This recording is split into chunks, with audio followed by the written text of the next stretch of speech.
आज आप सुने इंदिरा एकादशी व्रत कथा। धर्मराज युधिष्ठिर कहने लगे कि भगवान आश्विन कृष्ण पक्ष की एकादशी का क्या नाम है, उसकी विधि और फल क्या है, सो कृपा करके कहिए। श्री कृष्णा कहने लगे कि इस एकादशी का नाम इंदिरा एकादशी है।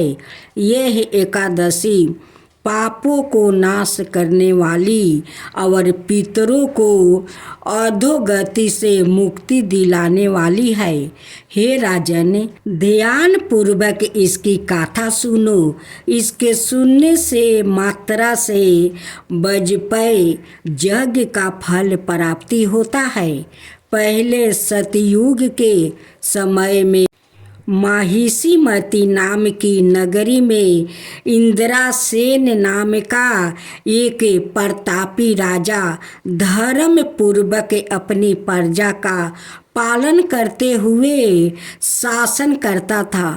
वो राजा पुत्र पौत्र और धन धनाय से संपन्न और विष्णु का परम भक्त था। एक दिन जब राजा सुखपूर्वक अपनी सभा में बैठा था तो आकाश मार्ग से देव ऋषि नारद उतर कर उसकी सभा में आए। राजा उनको देखते ही हाथ जोड़कर खड़ा हो गया और विधि पूर्वक आसन और अर्घ्य दिया। सुख से बैठकर मुनि ने राजा से पूछा कि हे राजन, तुम्हारे सातों अंग कुशल पूर्वक तो है, तुम्हारी बुद्धि धर्म में और तुम्हारा मन विष्णु भक्ति में तो रहता है। देव ऋषि नारद की ऐसी बात सुनकर राजा ने कहा, हे देव ऋषि, आपकी कृपा से मेरे राज्य में सब कुशल है और मेरे यहाँ जग का मार्दी सुकीर्त हो रहा है। आप कृपा करके अपने आगमन का कारण कहिए। तब ऋषि कहने लगे, हे राजन, आप आश्चर्य देने वाले मेरे वचनों को सुनो। मैं एक समय ब्रह्मलोक से यमलोक को गया। वहाँ श्रद्धा पूर्वक यमराज से पूजित होकर मैंने धर्मशील और सत्यवान धर्मराज की प्रशंसा की। उसी यमराज की सभा में महान ज्ञानी और धर्मात्मा तुम्हारे पिता को एकादशी का व्रत भंग होने के कारण देखा। उन्होंने जो संदेशा दिया है सो मैं तुम्हें कहता हूँ। उन्होंने कहा है कि पूर्व जन्म में कोई विघ्न हो जाने के कारण मैं यमराज के निकट रह रहा हूँ। सो हे पुत्रा, यदि तुम्हें आश्विन कृष्णा इंदिरा एकादशी का व्रत मेरे नियमित करो तो मुझको स्वर्ग की प्राप्ति हो सकती है। तब राजा कहने लगा कि हे देव ऋषि, आप इस व्रत की विधि मुझसे कहिए। नारद जी कहने लगे कि हे राजन, आश्विन माह की कृष्णा पक्ष की दशमी के दिन प्रात काल श्रद्धा पूर्वक स्नादि से निमृत होकर पूर्ण दोपहर को भी नदी आदि में जाकर स्नान कर फिर श्रद्धा पूर्वक पितरों का श्राद्ध करे और एक बार भोजन करे और भूमि पर शयन करे। प्रात काल होने पर एकादशी के दिन दत्वन आदि करके स्नान करे। फिर व्रत के नियमों को भक्ति पूर्वक ग्रहण करता हुआ प्रतिज्ञा करे कि मैं आज संपूर्ण भोगों को त्याग कर निराहार एकादशी का व्रत करूँगा। हे अचय ऊते, हे पिंडरी कच्छे, मैं आपकी शरण में हूँ, आप मेरी रक्षा करना। इस प्रकार नियम पूर्वक शालिग्राम की मूर्ति के आगे विधि पूर्वक श्राद्ध करे, योग्य ब्राह्मणों को फलहार का भोजन करवाए और दक्षिणा देवे। पितरों के श्राद्ध से जो बच जाए उसको सूंघा कर गऊ को दे दो और धूप दीप गंध पुष्पा नववेद्य आदि सब समग्रही से हर्षिकेश भगवान का पूजन करे। रात में भगवान का निकट जागरण करे। इसके पश्चात द्वादशी के दिन प्रातः काल होने पर भगवान का पूजन करके ब्राह्मणों को भोजन करवाए। भाई बंधुओं स्त्री और पुत्रा सहित आप भी मौन होकर भोजन करें। नारद जी कहने लगे कि हे राजन, इस विधि से यदि तुम आलसाए रहित होकर इस एकादशी के व्रत को करोगे तो तुम्हारा पिता अवश्य ही स्वर्ग लोक को जाएंगे। इस प्रकार उपदेश देकर नारद जी अंतर्ध्यान हो गए। नारद जी का कथानुसार राजा द्वारा अपने बंधुओं और दासों सहित व्रत करने से आकाश से पुष्प वर्षा हुई और उस राजा का पिता गरुड़ पर चढ़कर विष्णु लोक को गया। राजा इंद्रसेन भी एकादशी के व्रत के प्रभाव से निष्कंठ राजा करके अंत समय में अपने पुत्र को सिंहासन पर बैठाकर स्वर्ग लोक को गया। हे युधिष्ठिर, यह इंदिरा एकादशी के व्रत का महात्म्य मैंने तुमसे कहा है। इसके पढ़ने या सुनने से मनुष्य सब पापों से छूट जाते हैं और सब प्रकार का भोग को भोग कर वैकुंठ को प्राप्ति होते हैं।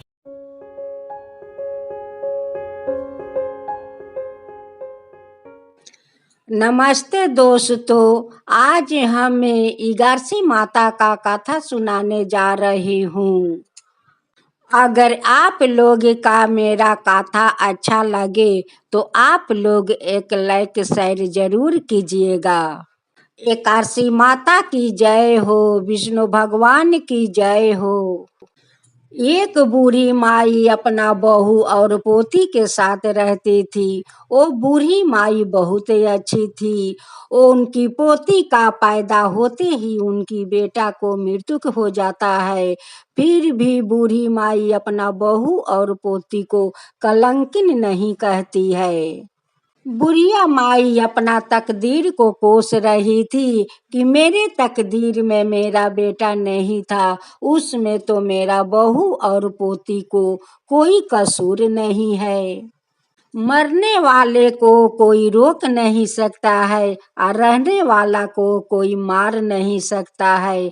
मेरे साथ मेरा बेटा को इतने दिन तक रहना था, बस हम लोग का साथ छोड़कर भगवान का द्वार चला गया। बूढ़ी माई कहती है कि मैं अपना पोती को मैं नाम रखूंगी सती। बूढ़ी माई अपना बहू और पोती के साथ बहुत खुश थी, बहुत खुश थी। बूढ़ी माई अपना पोती से बहुत प्यार करती थी, अच्छे अच्छे कपड़ा पहनाती थी, अच्छे अच्छे भोजन करवाती थी। देखते देखते सती तो 20 साल का हो गई। उधर उनकी पोती 20 साल का हो गई, इधर तो उनकी दादी बूढ़ी हो गई, लाठी पर चलने लगी। बुढ़िया माई एक दिन सोच रही थी कि क्यों नहीं अपना पोती के नामे सारा संपत्ति कर देती हूँ, ना जाने भगवान कब हमें बुला लेंगे अपना पास। अपना बहू से कहती है कि बहू जाओ वकील को बुला लाओ। बहू जाती है और वकील का बुला लाती है। बूढ़ी माई वकील से कहकर सारा संपत्ति अपना पोती के नाम लिखवा देती है। कुछ दिन का बाद सती को दादी को मृत्यु के हो जाता है। मृत्यु को हो जाने के बाद उनकी बहू बहुत श्रद्धा निष्ठा से अपना सासू माँ का क्रियाक्रम करती है। अपना सासू माँ को आरतिया ले जाकर गाया बैठा देती है। देखते देखते सासू माँ का मृत्यु के पूरा 1 साल बीत गया था। एक दिन सती का माँ सोच रही थी कि मेरे बेटी तो विवाह योग्य हो गई है, क्यों ना अच्छा घर बार खोज कर मैं अपना सती बेटी को शादी कर देती हूँ। सती का माँ अपना सती के लिए घर बार ढूंढना शुरू कर दिया। उनकी मोहल्ले में एक पड़ोसिन रहती है। वो पड़ोसिन का खबर लगता है कि सती की माँ अपना सती के लिए तो घर भर ढूंढ रही है और मेरे नजर में तो एक लड़का है।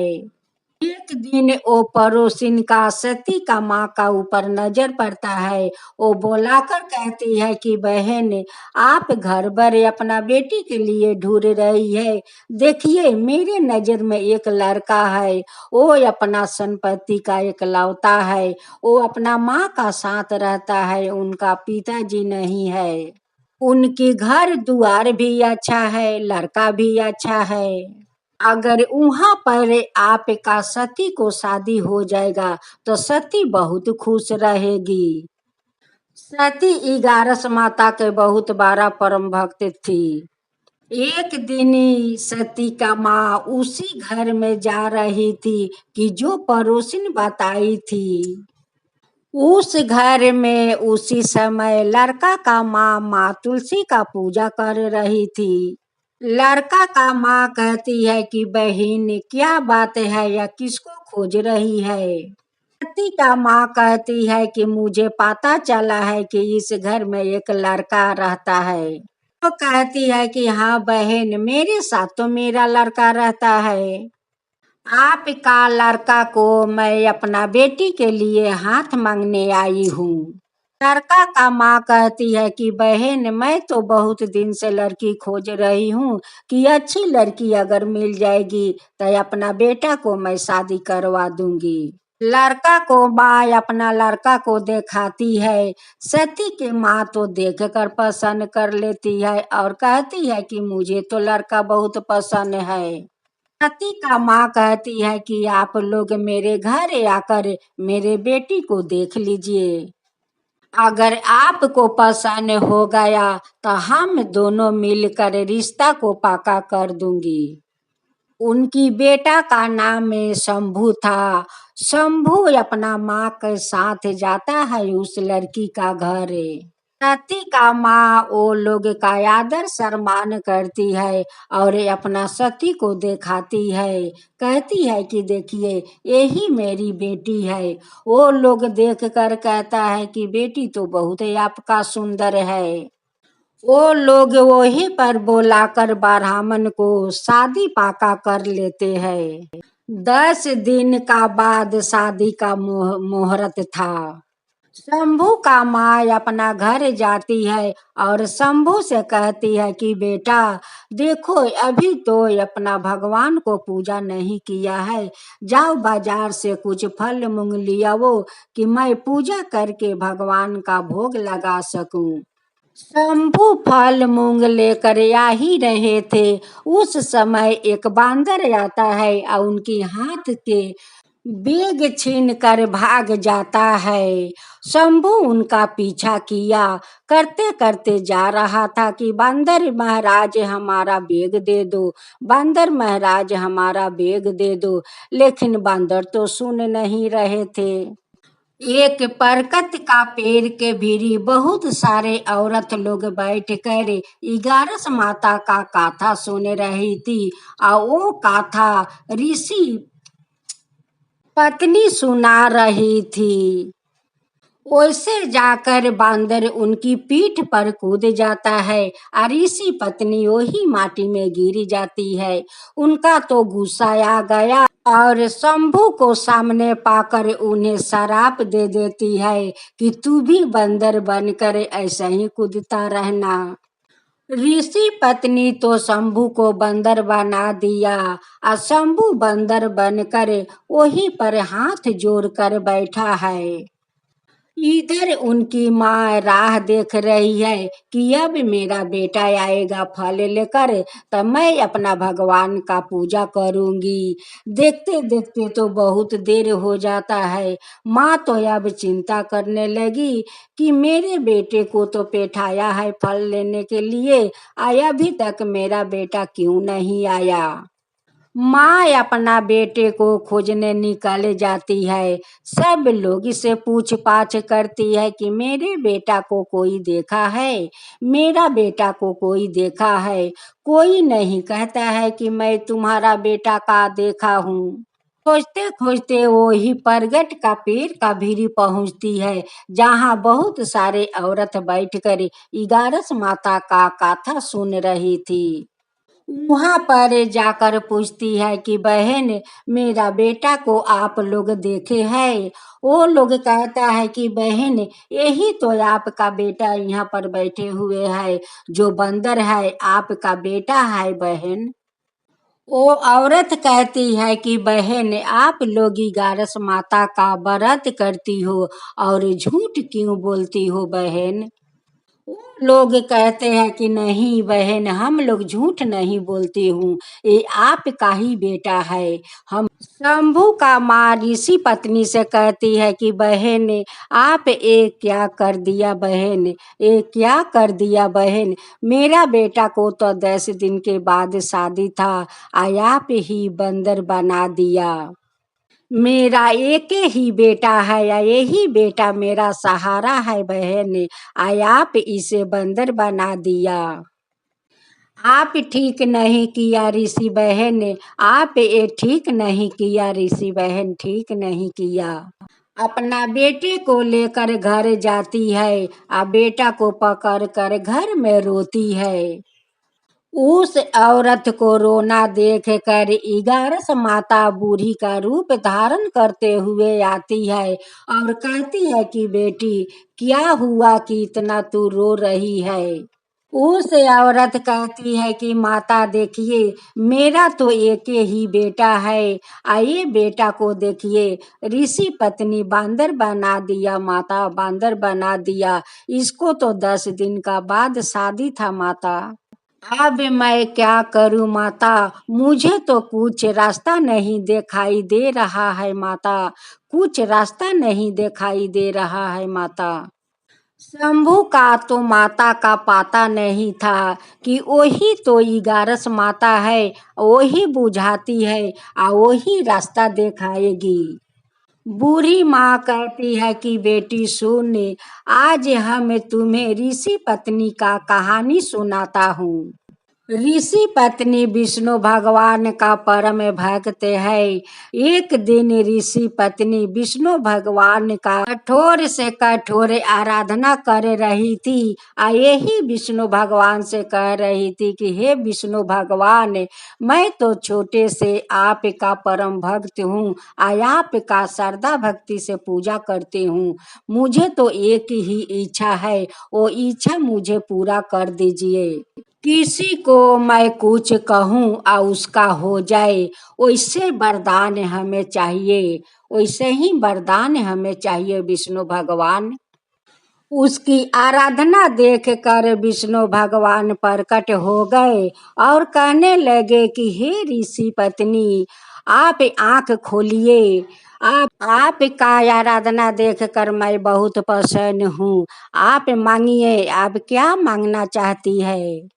इसी पत्नी कहती है कि हे विष्णु भगवान, मैं जो चाहूं वो कर सकूं, वैसा हमें वरदान दीजिए। हे विष्णु भगवान, वैसा वरदान दीजिए जिसको मैं शराप दे दूं उसका शराप पड़ जाए, ऐसे ही मेरा वरदान चाहिए विष्णु भगवान। विष्णु भगवान का वैसा वरदान देना पारा बेटी। यही कहानी ऋषि पत्नी के है। देखो आज पहला शराप तुम्हारा बेटा को दिया है, वो शराप तुम्हारा बेटा को पड़ गया है, वो बंदर बन गया है।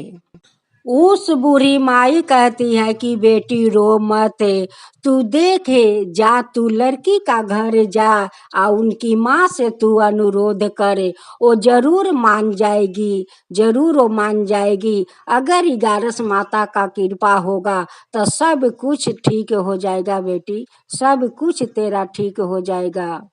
11 माता भी तो यही चाहती थी कि दोनों को भगवान जोड़ा बना दे।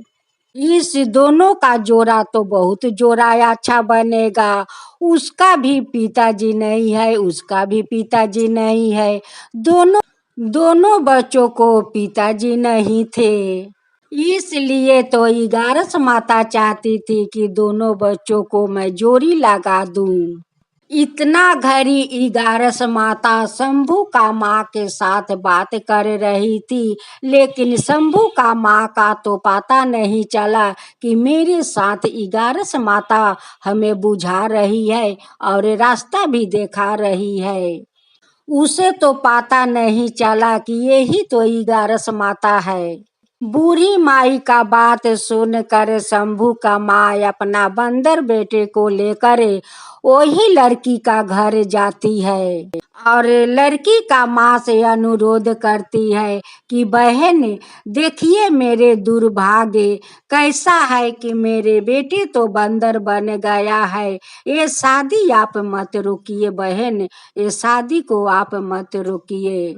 मेरे बेटा का जीवन आपका बेटी के हाथ में है बहन, आपका बेटी के हाथ में है, वही हमारा बेटी को ठीक कर सकती है बहन, आपका बेटी ठीक कर सकती है।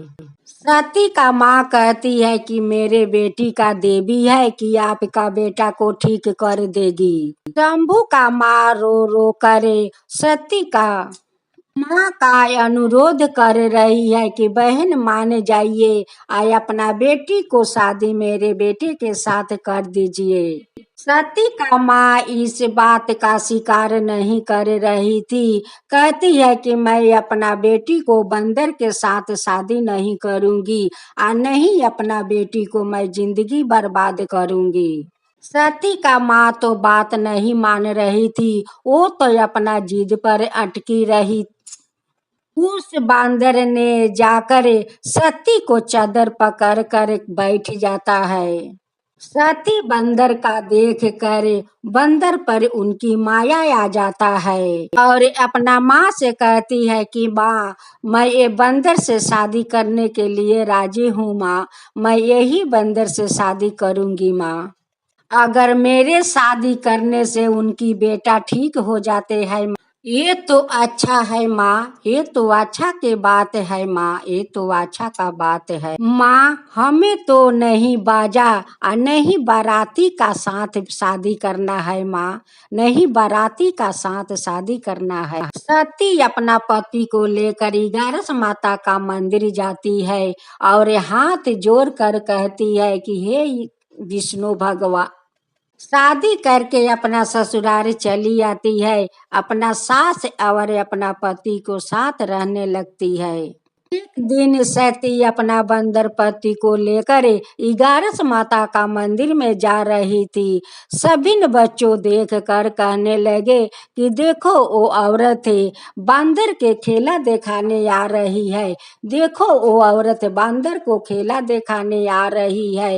वो कहती है कि बच्चों ये कोई बंदर नहीं है, ये तो मेरा पति है, मैं खेला दिखाने नहीं आ रही हूँ बच्चों, मैं खेला दिखाने नहीं आ रही हूँ, मैं तो 11 माता का मंदिर जा रही हूँ अपना पति को लेकर बच्चों।